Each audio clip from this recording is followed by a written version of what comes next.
Raíces y cimientos.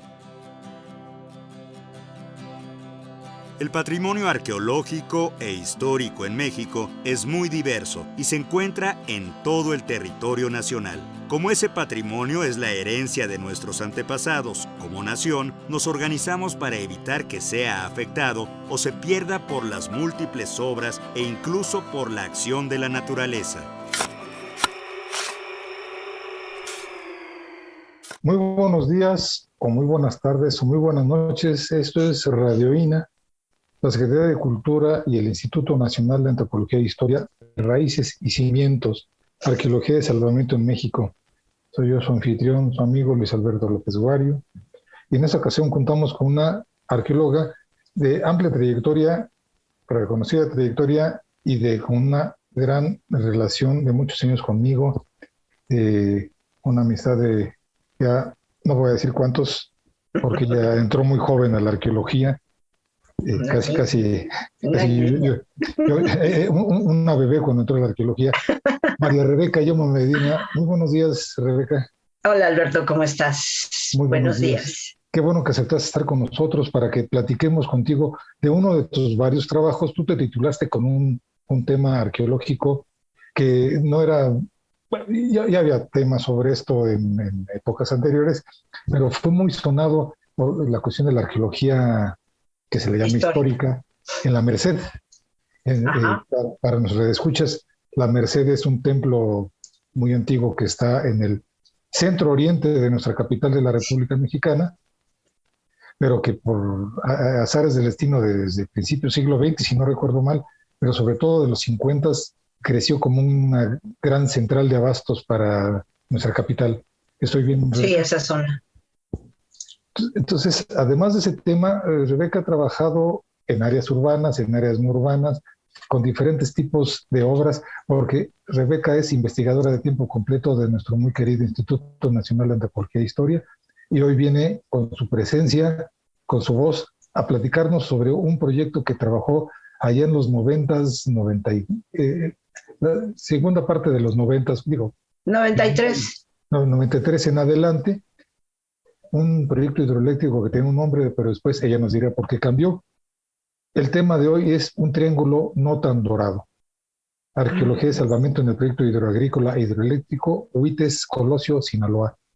Rebeca, pues bienvenida. Qué bueno que estás. Gracias. Y para empezar, ¿por qué una arqueóloga? En general, un arqueólogo tiene que andar en proyectos como estos que se van a dedicar a contener agua, ya sea para fines agrícolas o para fines eléctricos. ¿Por qué?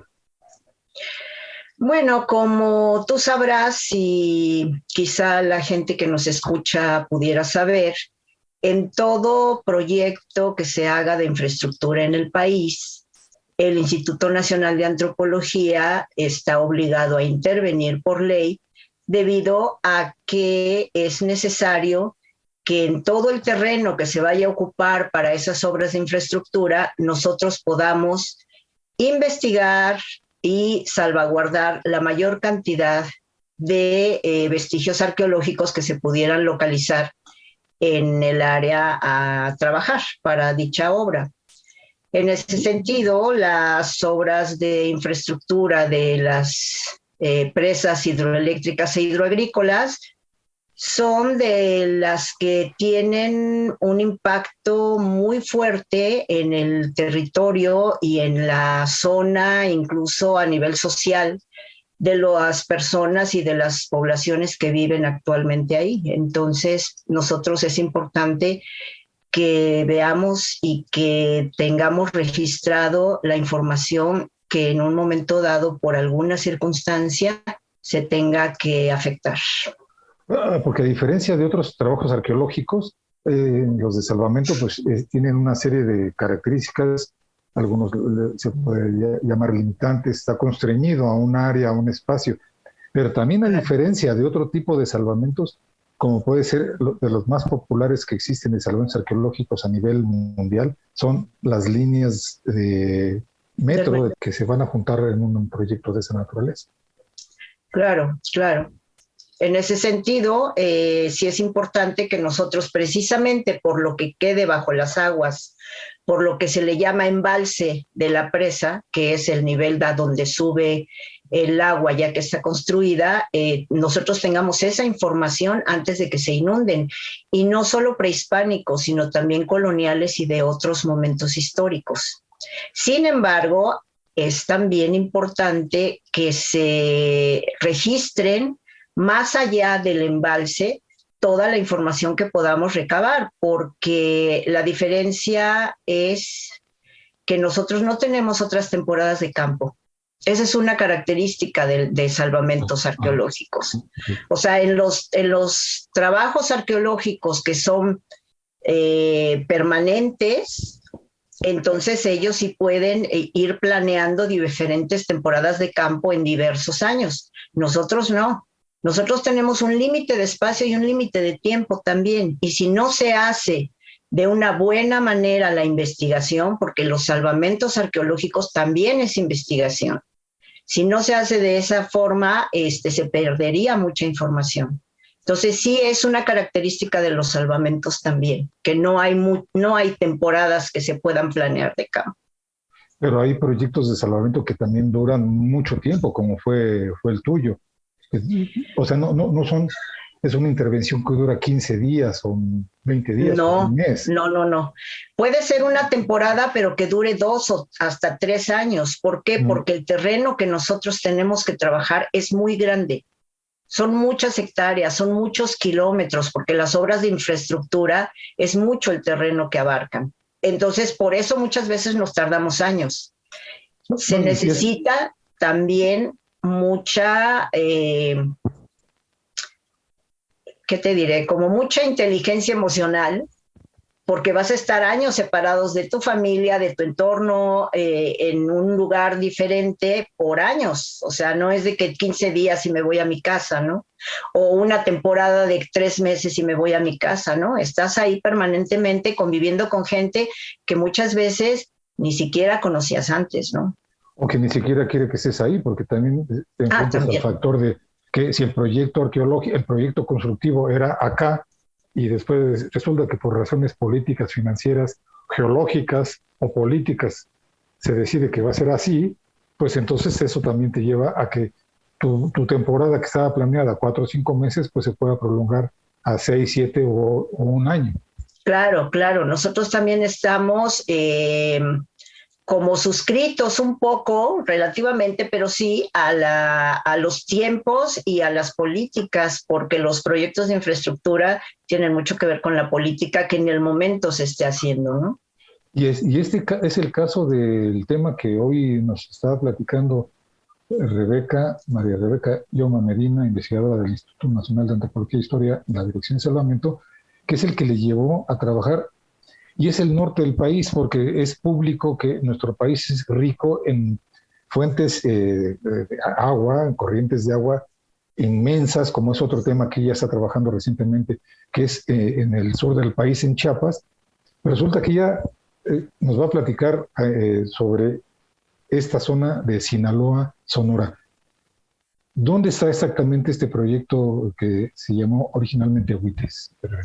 Está en el estado de Sinaloa, pero en el límite, exactamente en el límite con Sonora y con Chihuahua. Has hablado que una característica de salvamento es los tiempos, los espacios, sí. Y se han mencionado las modificaciones. Entonces, estás hablando que es ese que se le conoce en la República Mexicana como el Triángulo Dorado, muy cerca de este lugar, y estamos en el límite Sonora-Sinaloa. Ahí es Chihuahua. Y Chihuahua, es donde confluye este río que se llama Huites. Huites y Fuerte. Y el río Fuerte. El río Fuerte es el principal. Okay. Sí. Bueno, ahí, ¿qué es lo que hace, Rebeca? ¿Qué hiciste y qué encontraste? Bueno, nosotros llegamos, y te estoy hablando de 1993, cuando nosotros tuvimos la entrevista, tú que eras el director de salvamento en ese tiempo, bueno, que era subdirección, fuimos a la Comisión del Agua, nos dijeron que yo no podía estar en campo, porque si yo iba me iban a robar y que necesitaban estar puros hombres, que tuvieran seguro de vida, que fueran de base de salvamento, porque ya en 1993 había mucho narcotráfico allá. Así se hizo y entonces 5 arqueólogos de base de salvamento son los que intervinieron en este proyecto y bueno, estuvieron viviendo adentro del campamento de la Comisión Nacional del Agua por protección y nosotros nos tuvimos que entrevistar con militares, con judiciales, con todas las autoridades para que en un momento dado, como nosotros estamos a campo traviesa, pues no nos fueran a confundir unos con otros y hubiera algún percance que peligrara la vida de los investigadores, ¿no? ¿Recuerdas los nombres de ellos? Sí, uno era Parra, ¿cómo se llamaba? Carlos Parra. Carlos Parra, Rubén Manzanilla, Ernesto Rodríguez, Román Chávez y Hugo Guerrero. Que al final él se retiró de la arqueología. ¿Por qué al final se aceptaron que una mujer coordinara ese proyecto arqueológico? Porque si yo no tenía que ir al campo, entonces no había tanto problema con mi presencia ahí. O sea, sí fuimos en algunos momentos, pero lo que no querían ellos era que permanentemente yo estuviera ahí porque mi persona peligraba de acuerdo a las indicaciones de los de la Comisión Nacional del Agua, por la zona de narcotráfico y por la forma como los narcos se comportaban en esa zona. Entonces lo que nos estás platicando es que además de que es un trabajo arqueológico que por sí tiene sus características muy específicas, la arqueología de salvamento se ve constreñida, se ve limitada o se ve condicionada por esos factores que decíamos de tiempos, espacios. Aquí también estás hablando de una consideración social y que lo que te lleva es que te tienes que entrevistar con un montón de autoridades para que sepan que estás haciendo esto y te protejan también. Sí, por supuesto y yo creo que en ese momento era más el norte que cualquier otra parte del país. Te estoy hablando de 1993, porque el arqueólogo en este tipo de proyectos que estamos, como te decía, campo traviesa, no tenemos ninguna protección. Es una profesión de alto riesgo y mucho más con esto que antes pues no existía, ¿no? Se necesita entonces una organización, una presencia del instituto donde también no solamente permita el desarrollo de las labores, sino también la seguridad e integridad de los participantes. A pesar de todo este conjunto de consideraciones, de factores que estaban pesando, y como dices, bueno, pesan en parte de las labores que realiza el instituto, a pesar de ello, lograron estos 5 aguerridos, ya no tan jóvenes, comandados por una... No, por favor, respetando al gremio, lograron... llegaron a registrar evidencias arqueológicas de buen nivel, de mucha calidad, que también difícilmente se hubieran podido registrar con otras condiciones. Sí, por supuesto, por supuesto. Nosotros, en total fueron 18 sitios los que se lograron registrar en poco tiempo, porque por las condiciones de inseguridad el proyecto solo duró 4 meses, no pudo durar más tiempo.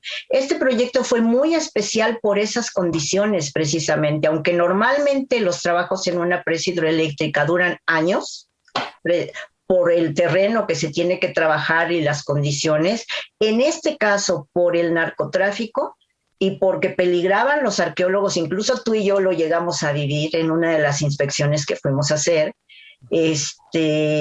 solo duró 4 meses, pero aún en esos 4 meses, por eso te digo que el trabajo de los salvamentos tiene que ser un trabajo muy especializado con gente que esté verdaderamente al 100% en lo que está haciendo, y sí logramos registrar 18 sitios arqueológicos, pero no solo prehispánicos, también coloniales y del siglo XIX. Porque encontramos misiones, o sea, no solo de los grupos prehispánicos que habitaron ahí, sino también encontramos restos de misiones que solo se habían mencionado en las fuentes de los misioneros jesuitas, que son los que estuvieron evangelizando en esa zona, y también encontramos algunos refugios de Losada, que era el bandolero del siglo XIX que anduvo por ahí. Losada, ¿te sabes el nombre? Es que no lo No recuerdo. recuerdo, fíjate. Bueno, No pero me era acuerdo un el nombre, bandolero pero luego te lo digo. reconocido. Muy reconocido, sobre No todo era, en la zona. no era estilo Chucho el Roto, Jesús Barrera. Sí, Más o también menos, sí, robaba y repartía. sí, sí, sí, sí, sí, sí. Ok, ok. Muy de la época, también los bandidos de Río Frío, la época romántica, fines del siglo XIX, lo cual Exactamente. me lleva a reafirmar una pregunta, comentario que te iba a hacer, que es, al final de cuentas, la arqueología por ley, tú lo dijiste, por ley tenemos que intervenir, pero también por ley está acotada al establecimiento del dominio de los grupos ibéricos que vienen en el siglo XVI a lo que hoy es México. Pero resulta que los arqueólogos que andan, muchos, pero los arqueólogos que están realizando salvamentos no se pueden limitar a la época prehispánica. No, ¿Por qué?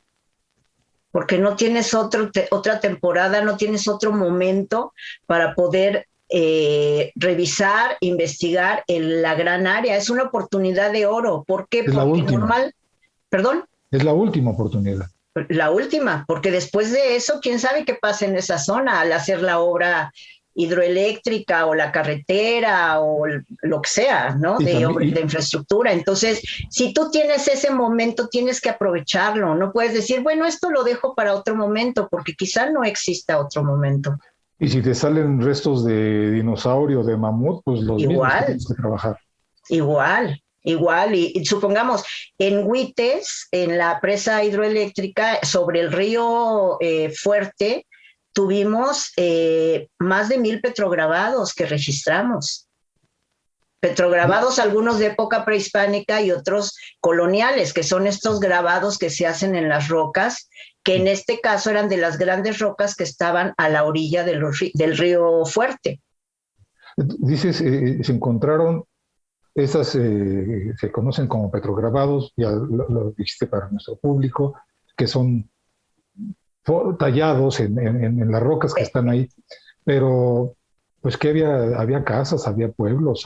Por supuesto, incluso las fuentes que pude consultar de esa zona, que son las fuentes sobre todo de los misioneros jesuitas, nos hablan de que era una zona densamente poblada, muy densamente poblada. Lo que pasa es que es una zona diferente a lo que normalmente conocemos en el sur o en el altiplano, ¿no? Uh-huh. Que son lugares perfectamente establecidos en donde van creciendo las grandes poblaciones y las grandes ciudades. En este sentido eran lugares en donde tenían una forma de habitación relativa. ¿Por qué? Porque dependían mucho del medio ambiente. El ambiente es súper importante para estos grupos. ¿En qué sentido? En que lo transforman, pero relativamente. Entonces ellos tenían campamentos estacionales. En época de secas bajaban, tenían un campamento cercano al río, y en época de crecidas del río tenían sus campamentos en las zonas altas de las montañas. Uh-huh. Entonces esto te hace que no se puedan hacer grandes centros poblacionales, y tampoco realmente podían hacer pues grandes estructuras piramidales. Y tampoco eran grupos muy numerosos. Eran numerosos, pero estaban por la misma geografía, la misma topografía del lugar, no podían estar concentrados en un mismo lugar, porque son zonas muy agrestes, o sea, zonas que tienen muchísimas montañas, no hay muchas zonas planas. Entonces esto no permite que vaya creciendo horizontalmente la población, sino que sean como una especie de rancherías. Ya, que igual que ahora sí. Funcionan exactamente igual.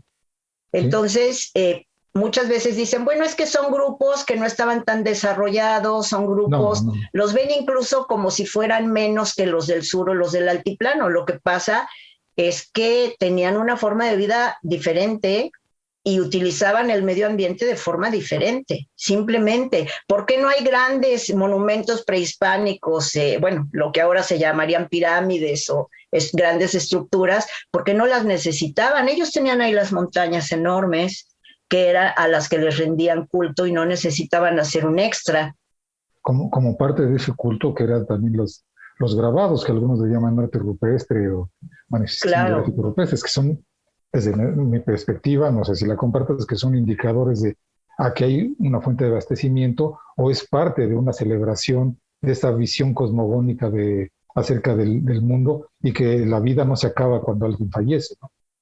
Claro, en algunas de las imágenes que te mandé vienen incluso algunos que encontramos que parecen mapas, parecen incluso hasta mapas. Sí. Entonces, sí se pueden interpretar, digo, es difícil poder entrar a esa cosmovisión que tenían, pero bueno, el arqueólogo tiene la obligación de tratar de entender de la manera más fidedigna, más posible, más pura, lo que estos grupos trataron de plasmar en estas rocas. Entonces sí, se puede ver que hay de rituales, se puede ver que hay de su cosmovisión, pero también hay de mapas, de lo que pensamos nosotros que pueden ser mapas. De la vida más cotidiana, no solamente claro. El pensamiento, sino también alguna indicación de yo pinto algo, grabo algo y es Rebeca, por aquí está el abastecimiento, porque si son estacionales se están moviendo.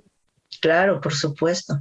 Ya. Sí, Oye, es una zona interesante, muy interesante. Y ya que estás hablando del clima, tú has trabajado en un proyecto hidroeléctrico Chihuacén 2, que es la segunda parte del Chihuacén, que está en Chiapas. En Chiapas. Sí.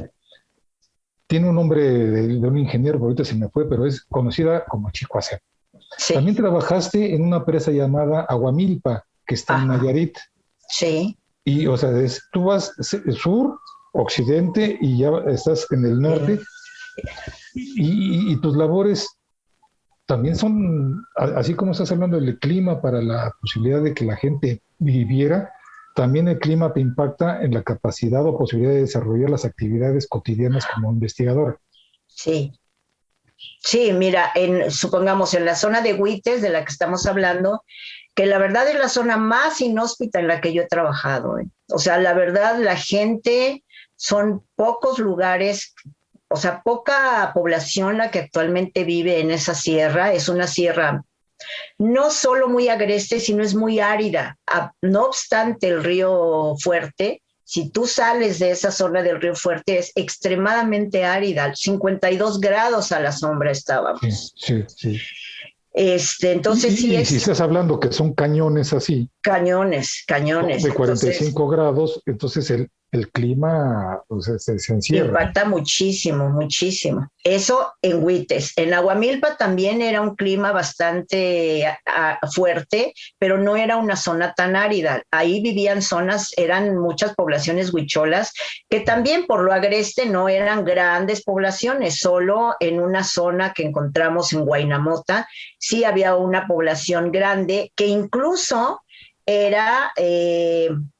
asentamiento reutilizado, porque en época prehispánica y en época colonial ahí estuvo la misión de Huaynamota que pusieron los misioneros jesuitas. Sí. Y bueno, en Chiapas hemos estado hasta 50 grados a la sombra. Pero hay más humedad. Es un calor más húmedo, porque ahí estábamos a la orilla del río Grijalva, sí, que era magnífico. Ahí es una selva impresionante. Entonces sí, pero uno se tiene que adaptar, necesitas mucho poder de adaptación también como arqueólogo, para adaptarte a la gente, para adaptarte al clima, a las comidas, a todo. Y estás hablando de un proceso de adaptación como persona, como investigador, y estás hablando de cómo se adaptaron también las personas que vivieron y que son las que dejaron esa piedra labrada que puede tener, ¿cuántos años? Es muy difícil poder... 700, 800 años después de Cristo.